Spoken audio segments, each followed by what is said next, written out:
Listo, Omar, vamos a empezar. Adelante. Este, Mientras que se van uniendo más personas y yo voy agregándolas, más bien cuéntame cómo va la situación de México como respecto al coronavirus. Pues bueno, hay mucha información falsa, hay muchas personas que hacen como mal Estoy manejo de con la mi maestro en información, el hospital. Con el pero maestro. creo que escuchamos a alguien, pero bueno, y resulta que sí, va en aumento el número de casos y va en aumento el número de decesos, lamentablemente. Eh,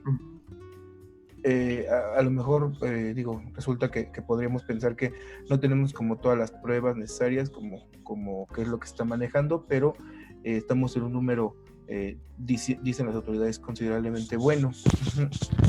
Pero sí, todos estamos, por ejemplo, en la parte de nuestra casa, salimos únicamente como a hacer cosas bastante básicas propias de alimentación o alguna necesidad muy grande.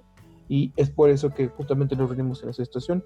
Las escuelas han cancelado un poco los servicios sociales y es por eso que ahora estamos en este tipo de reuniones para comunicarnos. Ujú. Omar, mientras que yo voy Dígame. haciendo ahora las exposiciones, tú vas chequeando si es que hay preguntas en el chat o si alguien quiere Claro, yo hacer aportes. intervengo como así que básicamente siempre lo he hecho. Claro, Sí, en cualquier momento. perfecto. Listo, Pues bueno, empecemos. empezamos adelante. Gracias por la información que nos has dado acerca de, de lo que hay ahorita en México. Obviamente acá en los que se están uniendo son tanto de México, Perú y Bolivia también. Está Ecuador, Venezuela también, en los chicos que se están uniendo ahorita al sur. Eso lo que estoy haciendo, esta clase también lo voy a retransmitir después en YouTube, en mi canal Oftalmodosis.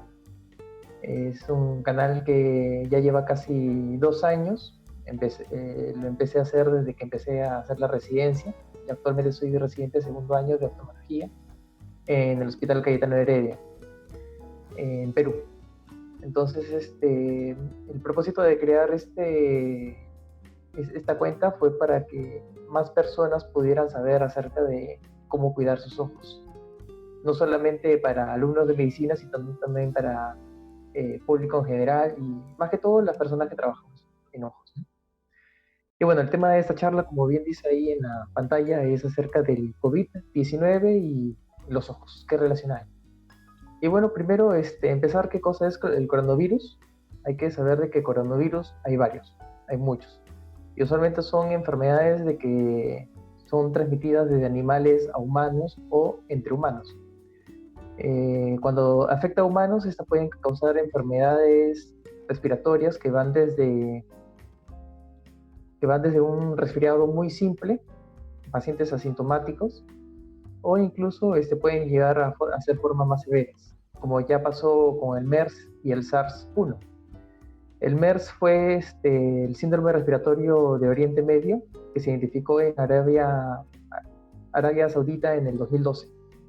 Y el síndrome respiratorio agudo grave, que es el SARS, es una neumonía típica que fue primeramente descrita en noviembre del 2002 y también fue en China. Entonces, este nuevo coronavirus se le llama al inicio como un 2019 nCoV, N de Nobel, nuevo, y la enfermedad que ocasiona este virus se le llama enfermedad por coronavirus o COVID-19. Co es de corona, V de virus y D de 19. Y bueno, acá a la derecha tenemos la imagen de cómo se ve. ¿Qué pasó? Acá a la derecha tenemos la imagen de cómo se ve un coronavirus. Este es un coronavirus común y corriente, cualquier coronavirus. Es un virus de tipo RNA de gran tamaño con envoltura, es una envoltura lipídica, que como ya dije ocasiona el resfriado común, que afecta el sistema respiratorio y a veces en lactantes puede afectar también el sistema gastrointestinal. Puede medir entre 120 a 160 micras. Y bueno, la foto de este coronavirus se le llamó corona por la forma que tiene las espigas que son espaciadas alrededor de la envoltura que tiene el virus. Y la foto de esta persona es del doctor Li Wenliang. Él fue un oftalmólogo chino del lugar donde empiezan a aparecer los primeros casos de coronavirus. Él empieza a notar de que varios pacientes que llegan a su consulta tienen síntomas respiratorios y todos vienen de una sola fuente. Y estos síntomas respiratorios se parecen mucho al SARS que ya se había visto en el 2002 en China. Entonces él empieza a reportar a las personas por medio de difusión social de que estén atentos a una posible rebrote del SARS. Esto fue en el 30 de diciembre del 2019. Sin embargo, el gobierno chino lo cayó, empezó a decir de que tiene que retractarse ya que está incitando al pánico social. Ya para el 10 de enero del 2020, el doctor empieza a tener los primeros síntomas y este fue uno de los primeros doctores, uno de los primeros médicos en fallecer por la enfermedad, por el COVID-19, en el 7 de febrero del 2020. Y el paciente con el cual sospechosamente él tuvo contacto fue un paciente que al inicio era asintomático, era un paciente que tenía glaucoma agudo de ángulo estrecho. Y estos son tipos de pacientes de que en la consulta siempre vamos a tener contacto, ¿no? Siempre vamos a tener este tipo de pacientes. Bueno, ¿cómo se esparció el virus? El 31 de diciembre, o sea, al día siguiente en el cual el doctor empieza a lanzar voces de que había un rebrote del SARS, el 31 de diciembre la OMS, la Organización Mundial de la Salud, empieza a decir de que hay un brote de neumonía típica, en el cual se encuentra 27 pacientes con esta enfermedad. El 1 de enero, o sea, el día siguiente, empiezan a cerrar todos los mercados de comida marina, de mariscos, porque piensan de que de repente puede estar relacionado con eso. Para el 7 de diciembre ya descubren la cepa, ya descubren quién es el culpable, que es un nuevo coronavirus que tiene una estructura distinta a los coronavirus que ya se conocían. Sin embargo, ya para el 13 de enero empiezan a ver el primer caso en Tailandia, el 14 de enero el primer caso en Japón, el 21 de enero los primeros casos en Estados Unidos. Del 21 de enero al 20 de enero se celebra el Año Nuevo Chino, y esto es uno de los eventos más grandes que tiene China, donde llegan a viajar cerca de 3 billones de turistas. Entre ellos viajaron también varios italianos que fueron uno de los primeros que llevaron el coronavirus a su país. Y bueno, los pacientes sintomáticos con coronavirus, con la enfermedad COVID, hay que saber que tiene un tiempo de incubación de 2 a 4 días, pero el COVID-19 tiene un tiempo de incubación de 3 a 6 días. Los síntomas no son específicos, se dice de que puede tener el paciente fiebre, tos seca, disnea, malestar general, pero la fiebre es lo que más nos apoya en hacer el descarte. Cuando tenemos a un paciente que tiene fiebre, es mejor hacerle un tamizaje, más que todo en estas épocas. La tos seca es característica del coronavirus, a diferencia de los resfriados comunes, que son con estornudos, en la cual es muy poco frecuente que el paciente tenga estornudos, más que todo es tos seca. La disnea es lo que nos va a dar la severidad. Los pacientes con disnea, que es la sensación de falta de aire, sensación de dificultad para respirar, es lo que nos va a dar la severidad en el diagnóstico. Y bueno, también hay radiografías de tórax que dicen de que hay un 81% de compromiso bilateral de ambos pulmones. Puede haber linfopenia, una disminución de la cantidad de linfocitos y elevación de las enzimas hepáticas en un 41%. Listo. Y bueno, acá tenemos un mapa. Tenemos el mapa mundial de lo que está sacando la Universidad Johns Hopkins. Que le tomé foto de pantalla hoy día en la mañana. Al momento hay de personas que han sido confirmadas de coronavirus. Y hasta el momento van muriendo casi de 90.000 personas. Y este es un mapa en el cual se ve, según el tamaño de los círculos, cuánto es la cantidad de casos que hay por cada país. Tiene una letalidad actualmente de 5.98%. Es decir, casi 6 de cada 100 personas que se enferman fallecen. He tomado algunas fotos también de algunos países.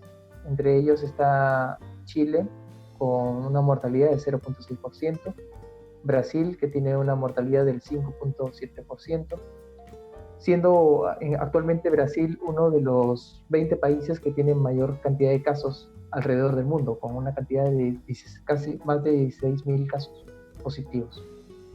Y bueno, tenemos Chile con 5.000 casos, donde solamente han fallecido 48 personas, y eso hace de que tenga una de las letalidades más bajas alrededor de Sudamérica. Ecuador, que llega a tener 4.000 casos y ya van falleciendo 240 personas, tiene una letalidad de 5.44%. Perú tiene una letalidad de 2.79%. Esta cifra ha sido confirmada hoy día de la mañana. Sin embargo, ya estamos cerca de los 5.000 para ahora, lo que se anunció al mediodía. No sé si esto se compartirá en otros países, pero el presidente peruano tiene la costumbre de todos los días al mediodía darnos un informe de cómo se va manejando con respecto a los ministerios de salud y economía, y cómo va avanzando con lo que es la cantidad de casos confirmados, los casos que ya se hayan recuperado. México actualmente tiene 3.000 casos y tiene una letalidad de 5.47%. Colombia tiene 2.000 casos y tiene una letalidad de 2.68%. Argentina tiene 1.700 casos, una letalidad de 7.73%. Bolivia tiene al momento 18 fallecidos de los 264 casos. Y eso también tiende a ser una letalidad muy alta, 6.81, que en este momento es por encima del promedio. Y Venezuela también tiene 9 casos de ya 167 casos confirmados y actualmente tiene una letalidad de 5.39%. Actualmente todos están cerca del 5%, que es la tasa de letalidad a nivel mundial. Entonces acá tenemos dos imágenes de cómo una persona estornuda, qué tan lejos puede llegar la gota de saliva, que es el mecanismo por el cual principalmente se traslada este virus. Y acá tenemos otra persona que está estornudando y otra persona que está tosiendo. Entonces, en todo momento hay que evitar estar cerca de personas que estén sintomáticas, más que todo el cubrirnos al momento de toser o estornudar, ya que estas gotitas pueden ser trasladadas o direccionadas hasta cerca de 1 metro, hasta 2 metros de distancia. Entonces imaginemos de que yo estoy tosiendo y después tengo a una persona de que después se acerca y le doy la mano.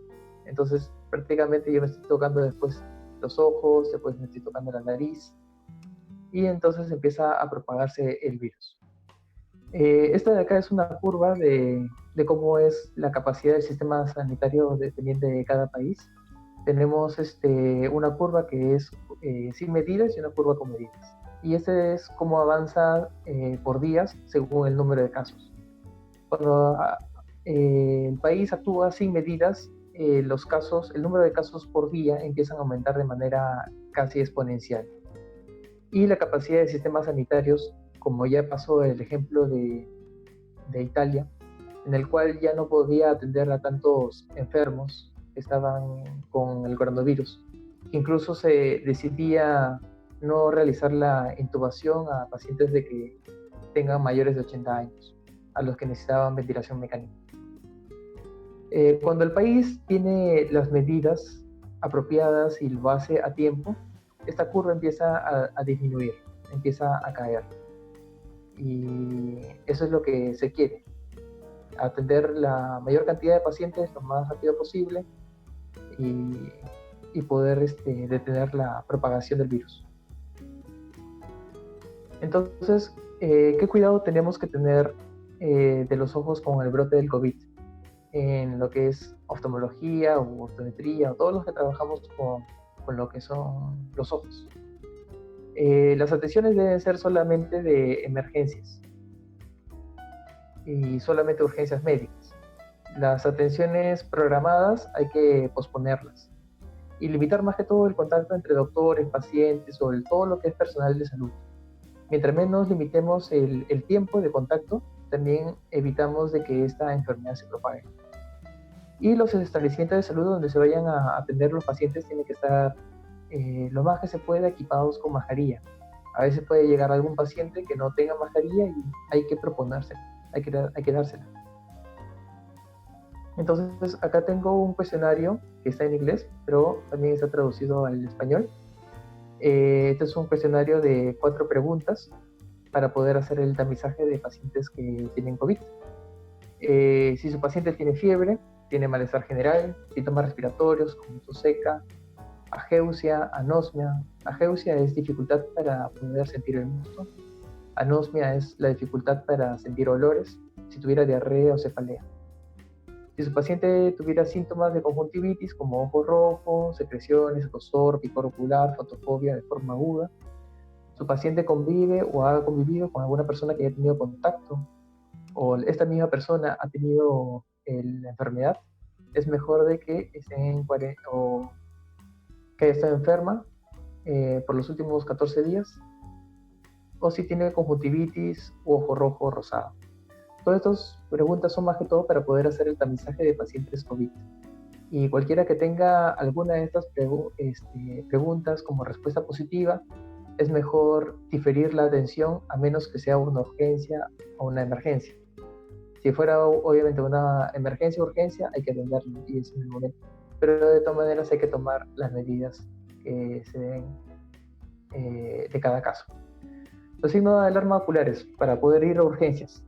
Esto es más que todo para decirle a todo lo que es la población, para que sepa cuándo ir a emergencias. Cuando hay cambios en la visión, áreas borrosas, áreas onduladas, que son las metamorfopsias, áreas vacías o manchas negras, o más que todo cuando ya no deja de percibir la luz en alguna zona de la visión, como son los escotomas, nuevas manchas flotantes, nuevas mionesopsias, fotopsias, que son destellos de luz, pérdida de la visión y dolor ocular intenso. Si una persona, un paciente tuviera alguna de estas cosas, tiene que ir a urgencias, de todas maneras. Y esto va a ser uno de los motivos para el cual va a justificar una atención de oftalmología de urgencia o de emergencia.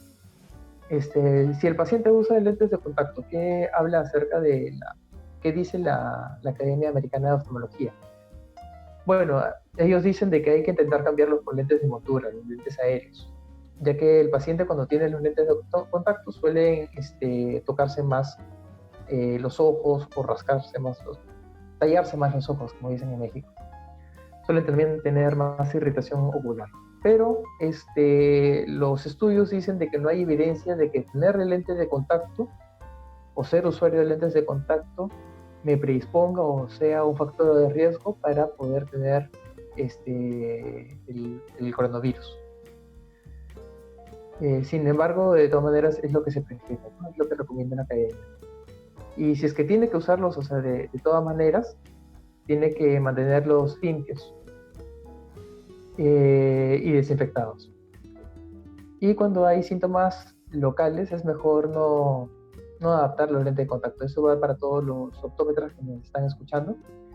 Los pacientes, mientras que tengan conjuntivitis o tengan síntomas respiratorios, ahora más es cuando no debemos adaptar sus lentes de contacto. Hay que diferirlo lo más que se pueda, o hay que diferirlo por lo menos cuando el paciente deje de tener síntomas, ya que esto no es algo urgente o de emergencia. ¿Cuál es el procedimiento, el protocolo que también recomienda para el mantenimiento de los lentes de contacto? Primero, el lavado de manos, la correcta extracción del lente de contacto, la limpieza con frote mecánico, como ya ustedes saben, con los dedos, o el limpiador adecuado o recomendado, el enjuague con solución salina estéril, la desinfección con peróxido de hidrógeno al 3%, y siempre hay que retrasar por lo menos la neutralización hasta unas 6 horas.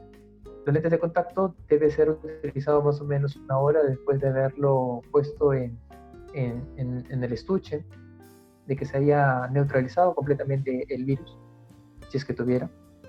El enjuague con solución salina previa de la inserción del lente de contacto en superficie ocular. El lavado de manos siempre previo a la toma del lente para la inserción en el ojo, y lavado de manos tras la inserción del lente. Precauciones más que todo para los pacientes. Esto va dirigido a los pacientes o el público en general. Si tuviera tos, fiebre o contacto con alguien que haya tenido tos o fiebre, porque actualmente ya contacto puede ser cualquiera, y eso es algo muy importante. Ya tenemos, en el caso de Perú, estamos en la fase 3 de la epidemia, en el cual se refiere de que cualquier persona podría tener el coronavirus. Ya es una enfermedad endémica actualmente. Y por lo tanto, hay que evitar cualquier contacto con pacientes que tengan tos o fiebre. Y si es que uno tuviera eso, hay que hacerle saber eso al personal de salud, a la persona que le está atendiendo. ¿Sabe qué, doctor? ¿Sabe qué, licenciado? Tengo tos o tengo fiebre. Si no es emergencia, es mejor quedarse en casa. Y si es que tuviera una cita ya pendiente, hay que llamar al consultorio y decir, por favor, tengo estos síntomas, ¿para cuándo me pueden reprogramar la cita? Ahora, puede ser de que también el paciente haya salido de casa bien, pero al momento de estar en el consultorio o estar respirando en el consultorio se siente enfermo. Entonces, en este momento, el paciente tiene que empezar a utilizar una mascarilla, ya que puede ser una mascarilla de tela, como esta de acá. Yo la uso cuando salgo a la calle.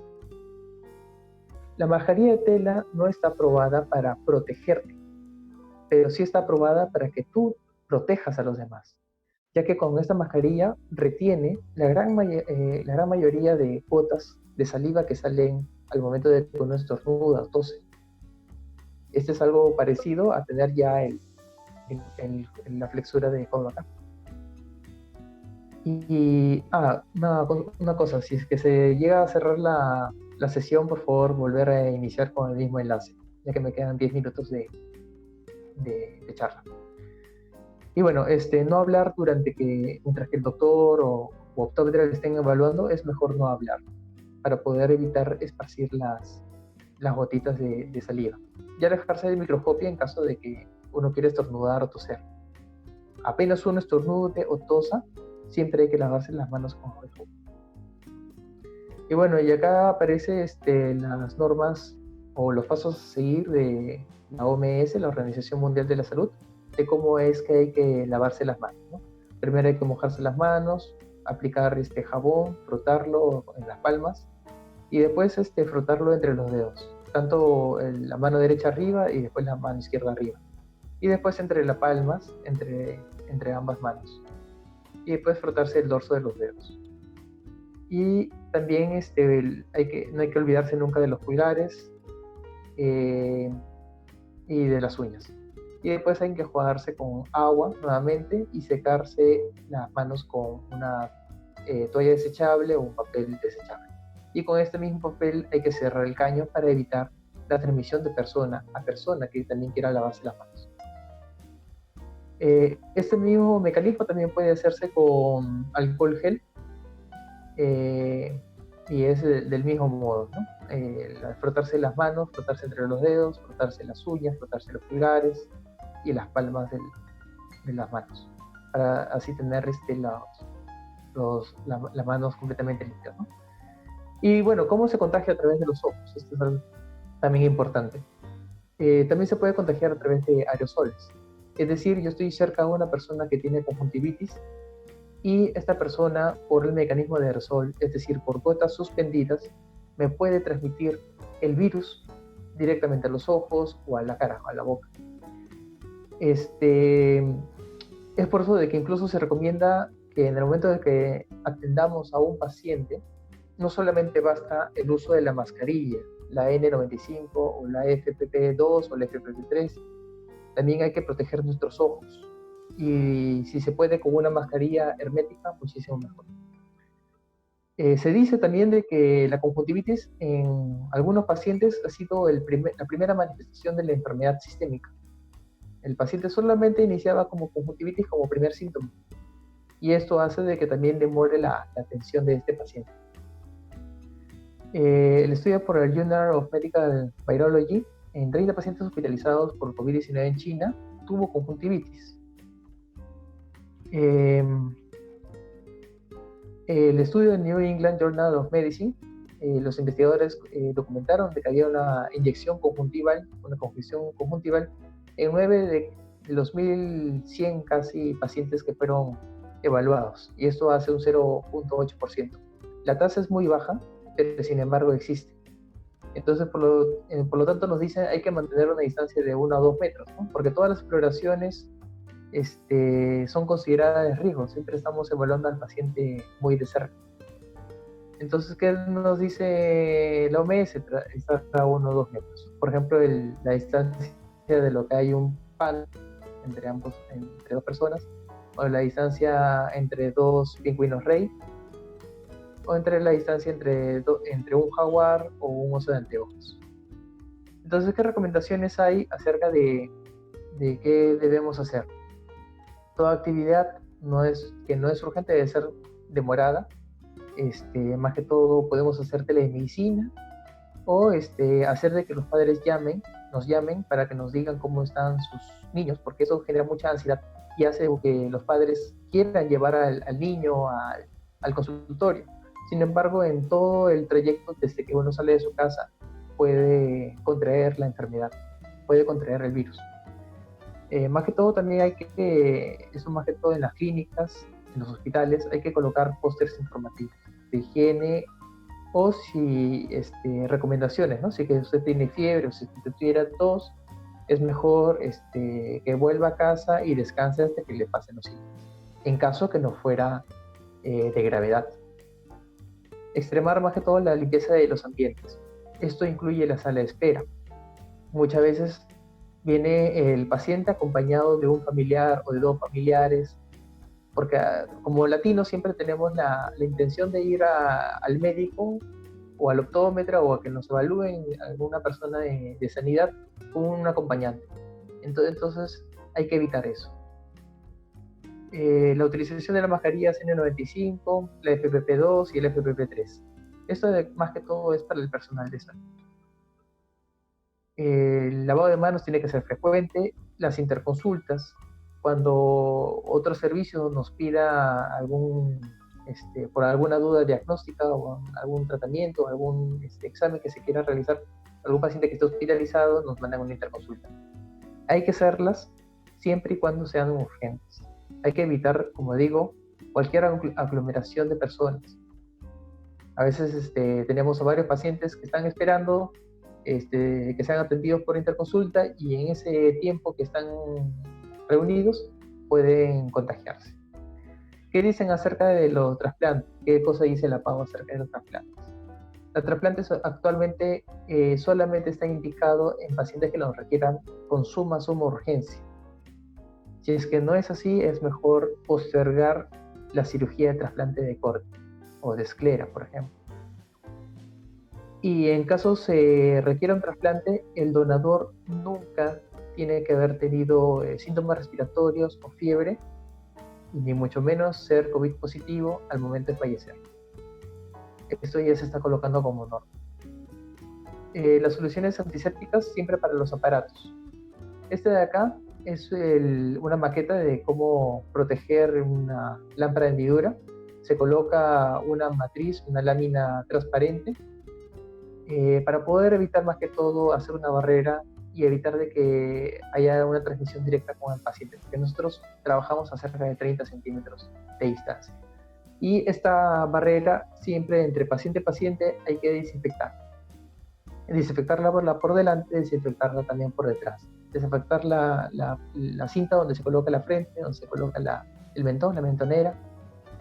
Siempre hay que desinfectarla entre paciente y paciente a partir de ahora. Entonces, ante caso no confirmado, como dije, el uso de pantallas protectoras, limitar el tiempo de exploración, hablar lo mínimo posible, tanto yo que estoy examinando con el paciente como el paciente que me responda a alguna pregunta. Tocar lo mínimo posible el aparato, la emprendedura más que todo. Y esto hay que recalcarlo en los padres que llevan niños, que a veces los niños tratan de tocar todo lo que tiene a su alcance. Hay que evitarlo, ya que la persona que estuvo antes siendo evaluada puede ser una persona asintomática y que esté transmitiendo el virus de esta manera. Por ese tiempo se prefiere no utilizar los oclusores ni el agujero estenopeico para tomar la agudeza visual. Y en el caso de tomar la presión intraocular, se prefiere no utilizar el tonómetro de aire ni utilizar el tonómetro de Parkinson. El tonómetro de aire no se debe utilizar o no se recomienda porque se ha visto de que al momento de hacer la insuflación del aire, esparce la película lagrimal y crea gotas de aerosol, que puede ser esparcido alrededor del ambiente o incluso directamente con la persona que le está examinando. Y el tonómetro de Parkinson solamente está indicado para pacientes hospitalizados, para pacientes que esté postrado y que necesite en ese momento realmente tomarle la presión ocular de urgencia. ¿Qué sí se puede recomendar? El iCare, el Tonopen y el Goldman, que uno lo puede esterilizar en el momento, lo puede limpiar, desinfectar. Este de acá es un esquema de cómo se puede esparcir las gotitas de aerosol en una clínica dental, y es de esta misma manera en la cual se esparce cuando uno insufla el aire. Entonces, ante caso no confirmado, hay que evitar todo procedimiento diagnóstico de contacto directo con la córnea, utilizar guantes al momento de colocar gotas y más que todo que sean de monodosis. Incluso puedo proponer de que las gotas que se utilizan de tipo multidosis, por ejemplo la tropicamida, que nosotros utilizamos mucho para poder hacer la dilatación de la pupila, puede ser recogido con una inyección, con una jeringa de tuberculina estéril. Y eso de acá lo puedo aplicar como si fuera monodosis en cada paciente. Listo, ya está. Bueno, ante un caso no confirmado de coronavirus, de COVID, perdón.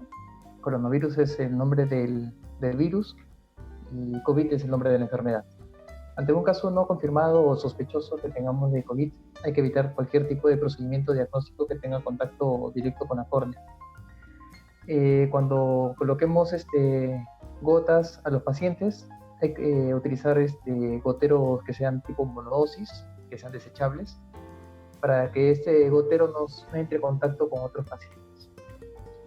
La limitación de cirugías con anestesia general solamente va a ser para los pacientes que tengan cirugías de emergencia.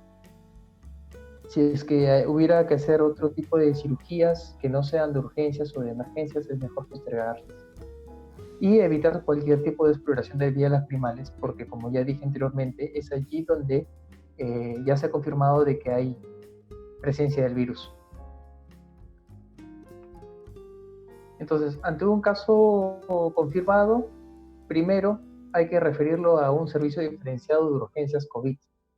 En el hospital donde yo trabajo, siempre que viene un paciente de emergencias, primero pasa a un pretamizaje, a un pretriaje.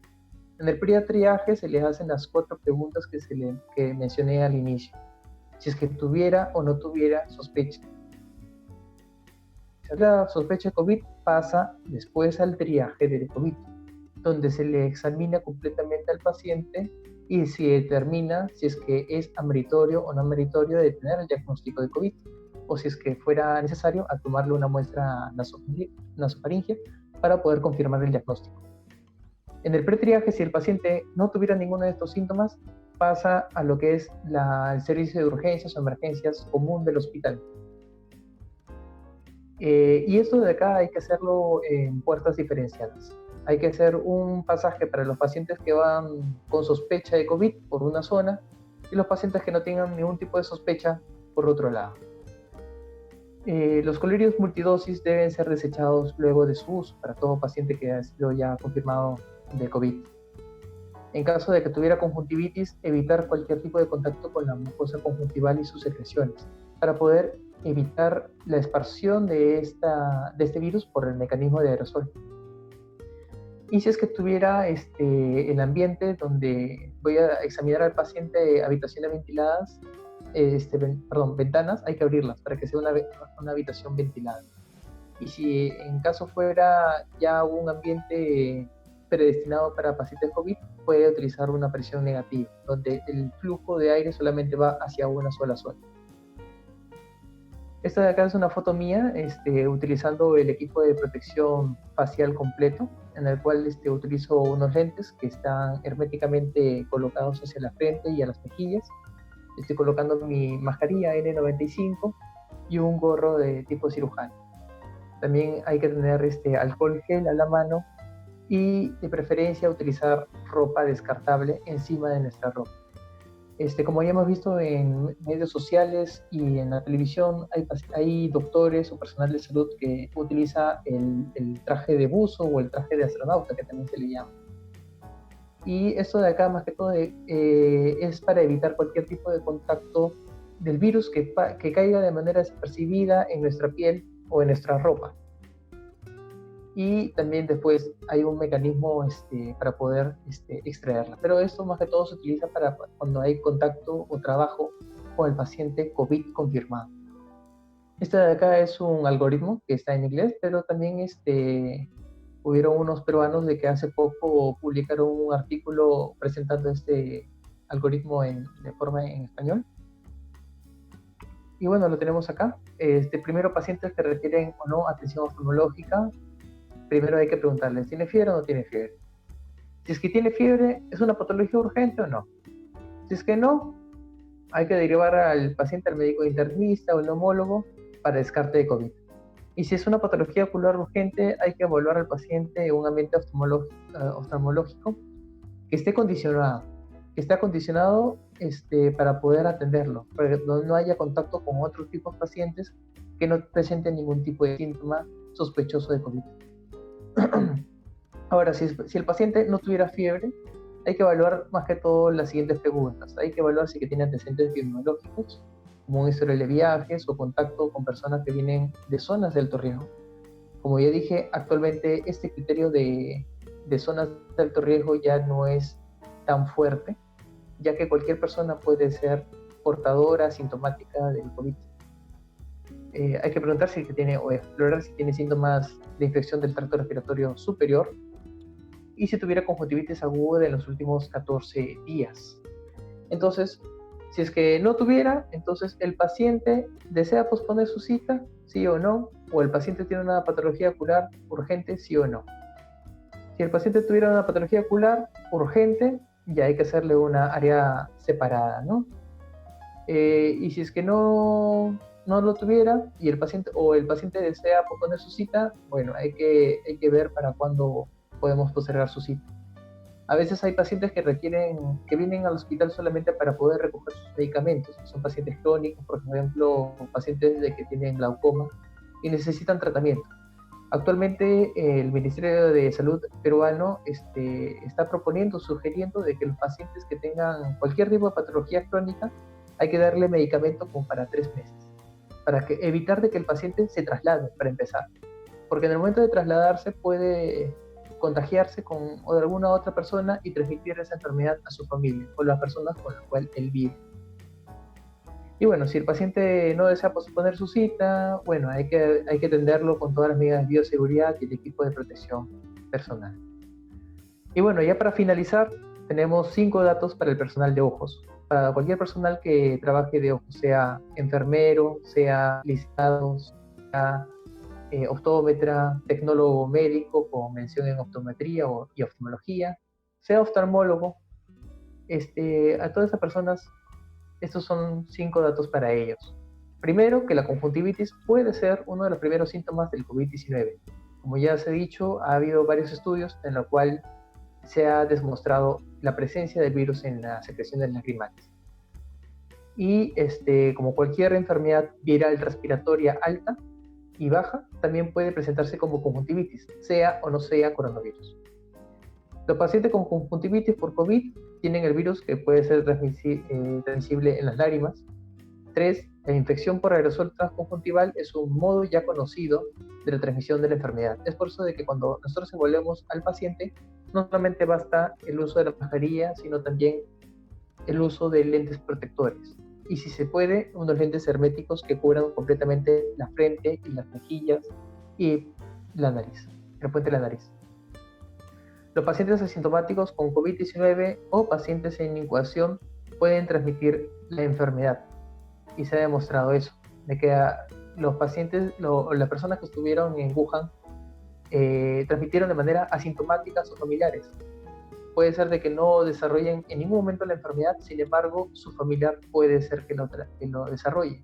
Y es así como se contagió, como dije al inicio de la charla, el primer médico reportado, por un paciente que solamente vino por un glaucoma agudo de ángulo estrecho, totalmente asintomático en ese momento, y fue quien le transmitió el coronavirus. El contacto cercano durante los procedimientos oftálmicos tiene riesgo de transmisión de enfermedad de paciente al oftalmólogo o al personal de ojos. Y es por eso de que hay que evitar cualquier tipo de cercanía con el paciente, que no sea necesario.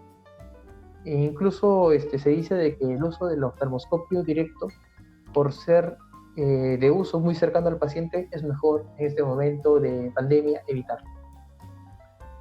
5 medidas obligatorias en oftalmología. Hay que detectar la fiebre desde que el paciente entra al hospital o a la clínica o a cualquier establecimiento de salud. Hay que evitar la fiebre, identificar pacientes con fiebre. Si hay una persona con fiebre y no tiene emergencia oftálmica, debe enviarse al centro oftalmológico designado, ¿no? Aquellos que tengan positivo, también que tuviera fiebre o haya estado en contacto con una persona que haya tenido la enfermedad, con una urgencia oftalmológica hay que utilizar el equipo de protección personal necesario, y a la persona hay que tenerle un ambiente de sala de espera aparte, y al momento de evaluarla tenemos que también evaluarla en una sala de evaluación diferente.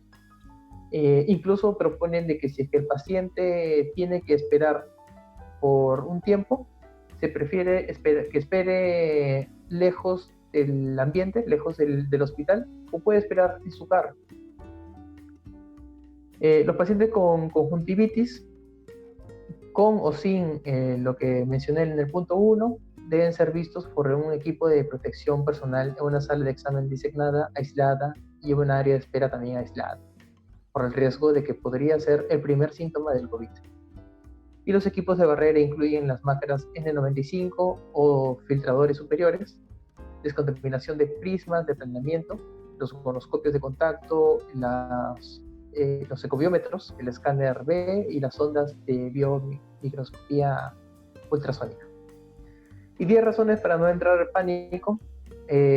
Sabemos que hemos identificado ya el virus y lo hemos caracterizado. Ya sabemos quién es el culpable. Sabemos cómo detectarlo. Hay pruebas sensibles y específicas para poder saber quién es la persona que está enferma, quién es la persona que esté sana, y evitar lo más posible dar de alta a una persona enferma o tomar como enferma a una persona que esté sana. La situación se está mejorando mucho en China, ya que el número de casos y muertes por día está disminuyendo drásticamente. Llevan ya más de 10 semanas de cuarentena y actualmente la ciudad de Wuhan ya ha abierto sus puertas nuevamente. La mayoría de los casos son leves, cerca del 81% de casos son leves. Sin embargo, no hay que decir de que porque es leve no me voy a enfermar después peor. Los pacientes se recuperan. Actualmente, como dije al inicio de la exposición, hay más de 1,5 millones de casos hasta la fecha, hasta hoy día en la mañana. Y más de 330,000 personas ya se han recuperado por completo. Los síntomas son leves en jóvenes, solo el 3% de los casos ocurre en menos de 20 años, en pacientes de 20 años, y la mortalidad en menos de 40 años es del 0,2%.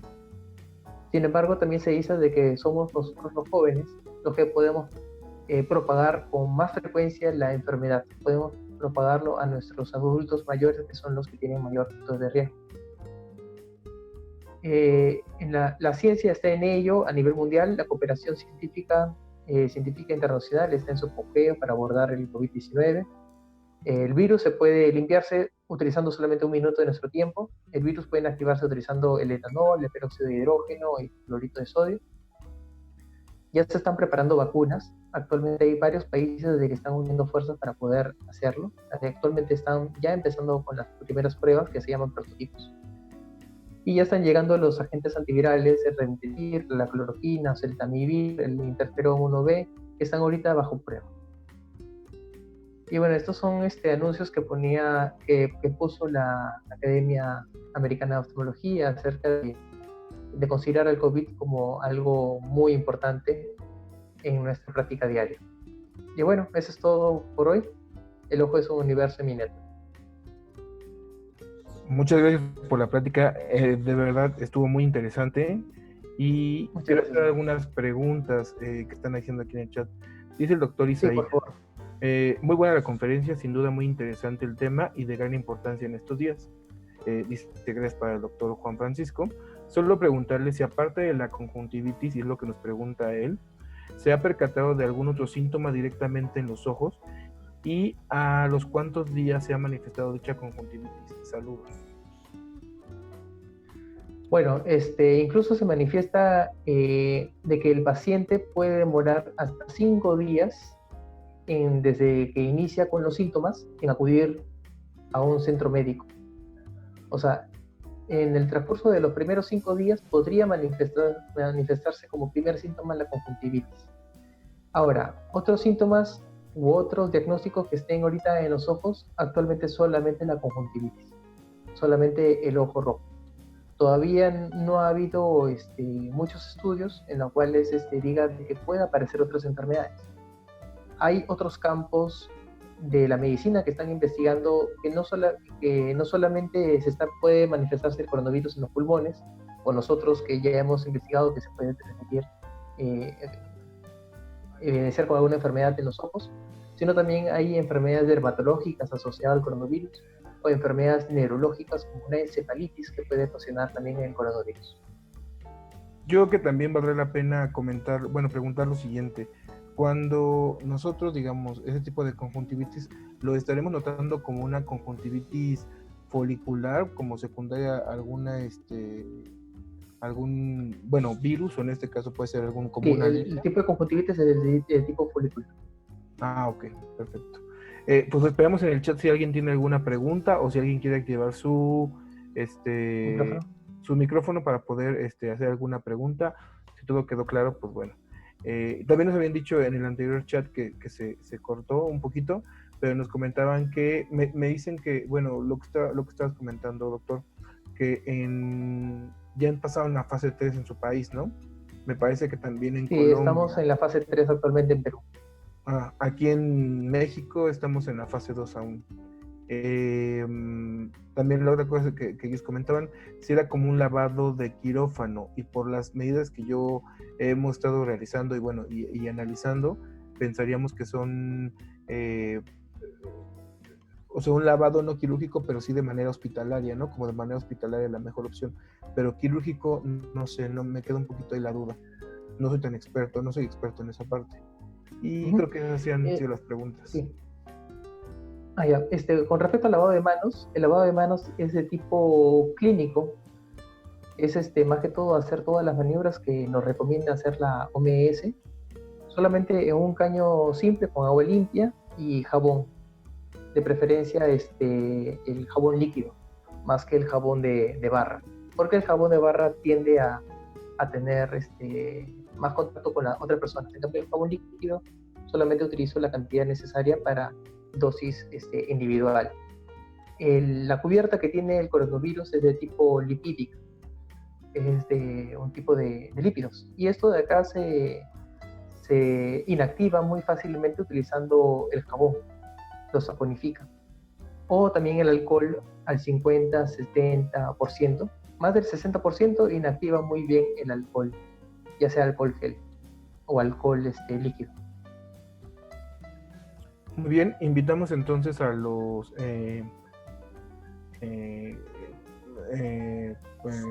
contactos que están conectados aquí con nosotros, a la audiencia. Si tiene alguna pregunta, creo que es momento de realizarla.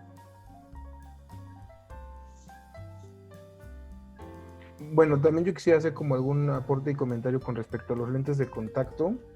La mayoría de los pacientes que yo adapto y realizo como la capacitación para el manejo de los lentes de contacto están relacionados y me han mandado mensajes, digo ahorita no estoy dando consulta, pero me han mandado mensajes preguntándome que si ellos pueden ocupar el lente de contacto.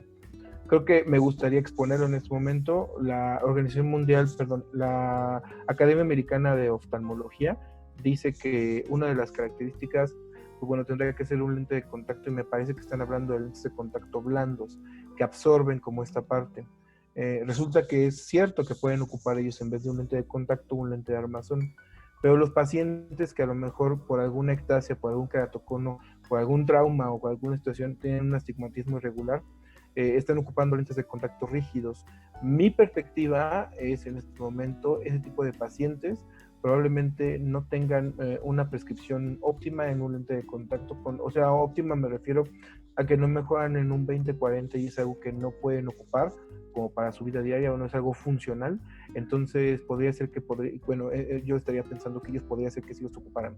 Menciono lente de contacto rígido porque este lente no absorbe nada y de hecho lo único que hace es dejar pasar gases, ¿no?, a través de él. Pero no sé cuál sea la perspectiva de las personas que se encuentran aquí conectadas con respecto a eso. O de usted, doctor, claro está. Bueno, el mecanismo en el cual se introduce el virus a nuestro cuerpo es a través de mucosas, ya sea la mucosa de la misma conjuntiva vulvar o la tarsal.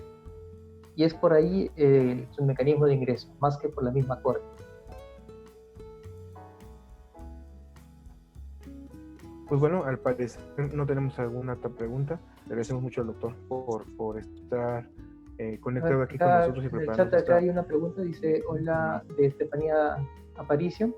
Dice, hola, buenas noches, tengo una pregunta similar a la anterior. Es si el virus llegaría a crear alguna alteración en la córnea o ángulo herido corneal. Me llega la duda porque el doctor Francisco, que un paciente presentó glaucoma de ángulo estrecho. Actualmente no. El caso del paciente que tenía glaucoma de ángulo estrecho fue una cosa eventual. Fueron dos enfermedades que aparecieron de manera conjunta y no relacionadas.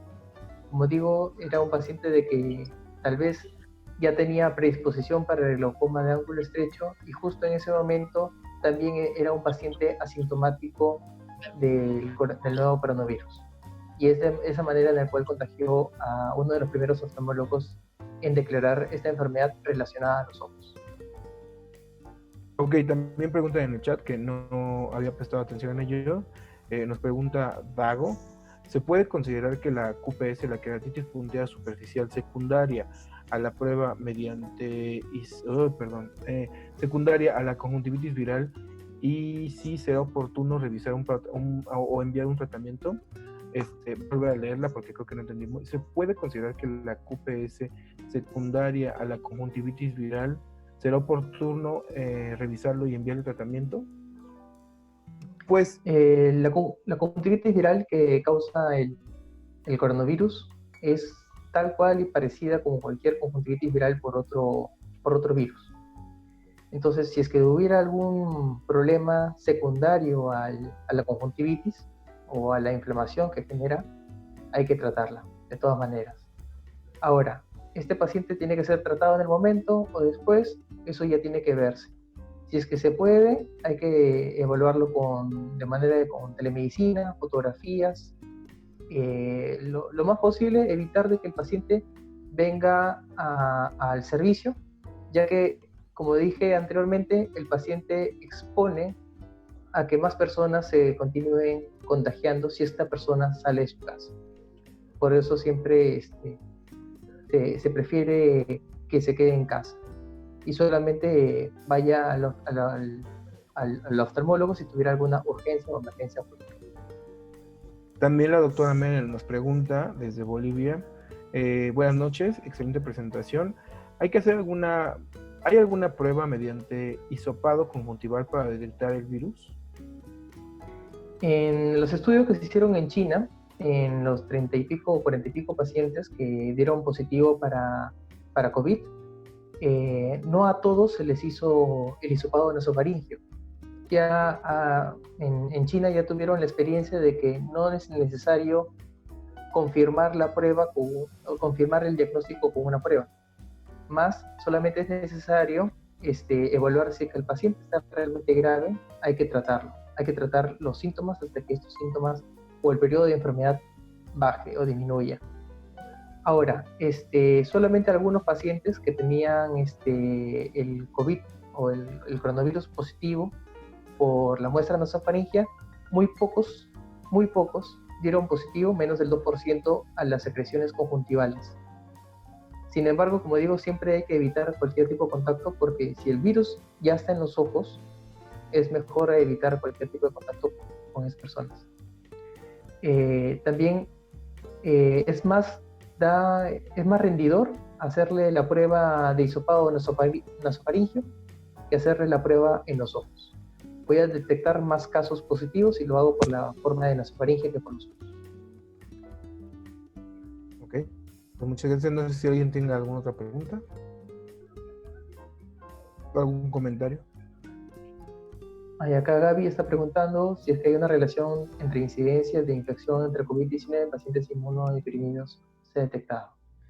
Claro, o sea, todo paciente de riesgo, los principales más que todo que se ha detectado por lo menos en la baja cantidad que tenemos acá en Perú, hemos detectado que hay mayor riesgo, hay factor de severidad, si es que el paciente tuviera hipertensión arterial, si tuviera diabetes, si tuviera alguna enfermedad de la inmunodeprima o tuviera hipertensión, diabetes y obesidad, como se la dije.